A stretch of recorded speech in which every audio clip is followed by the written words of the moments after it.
Hey everyone, today we are getting back into the Bad Wolf mini build, so stay tuned to find out why.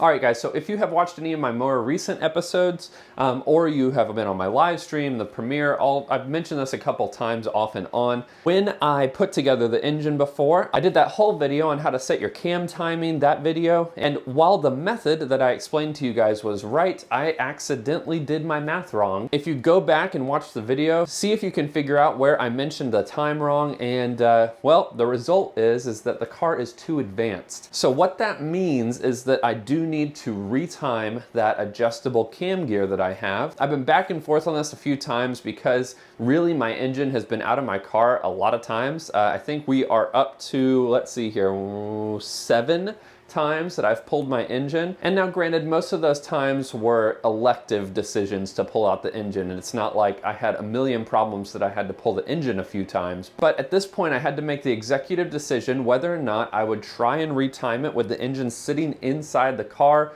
or if I would take it back out, give me an opportunity to inspect everything, make sure that things, went back together correctly. And also, it's gonna give me an opportunity to install this billet aluminum timing cover as well as the timing plate. All of this is from MED. I bought this for myself for Christmas. I'm just gonna take the engine back out. It's really not that hard to pull the engine on these old minis, so I figured just pull it back out again. Can inspect everything. There are a few things on the clutch side I also want to take a look at, so it'll just be easier this way. So I've pulled the engine a few times on this channel, and I'm not going to go into a ton of detail on how to remove it because it would be tedious for you guys. So this episode, it's going to be mostly time lapse, I think. Right now it is Friday afternoon, and my goal is to get the whole engine out, fixed up, put back together, and back in the car before Monday. So I think that it's pretty doable, but it does mean that I need to go ahead and get started. And don't worry, I'll slow it down a little bit once we get to the engine out and in my workshop so I can show you guys how I'm gonna put the whole timing system back together and time it correctly this time. Fingers crossed. So let's get out there.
guys to have all the luck.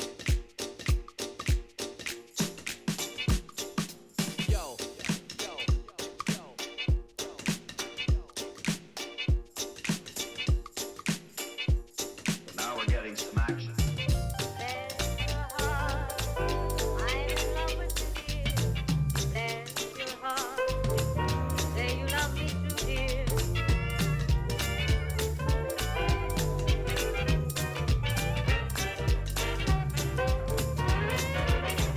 Let's go.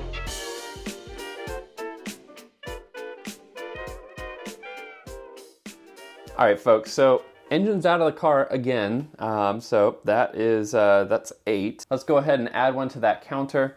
And yeah, so obviously I got the timing cover off. I got the timing gear off, as well as all the gasket material. I am going to focus on this side on the next episode. I have decided that I'm not going to try and push all this into one weekend. I think it's just too much. I don't want to rush through it and make any mistakes again. So the next episode, we'll be putting on that MED timing cover and the timing plate, putting the gear back on, getting it timed properly this time. And then we'll switch to the other side of the engine and take the clutch cover off again. I just want to inspect that, make sure everything is, you know, situated properly there and there are not any problems. Now, I know that I'm sure I'm going to get a bunch of people that are like, you didn't need to pull the engine to do all that work. You could have done it in the engine bay, blah, blah, blah, blah, blah. Just remember that the reason I did it this way is because it's easier for me. I'm not advocating that you have to do it this way. But in my opinion, it's easier to get the engine out, really get a good look at all this stuff, and get in and tidy it up, make sure it works properly, then put it back in the car. As you can see, I pulled the whole engine in less than a day. It took about 3-4 hours this time. I was kind of dilly-dallying, I wasn't rushing through. But I guess I'll stop babbling on, and I will see you guys on the next episode of Classic Mini DIY. And until then, enjoy those minis and motor on.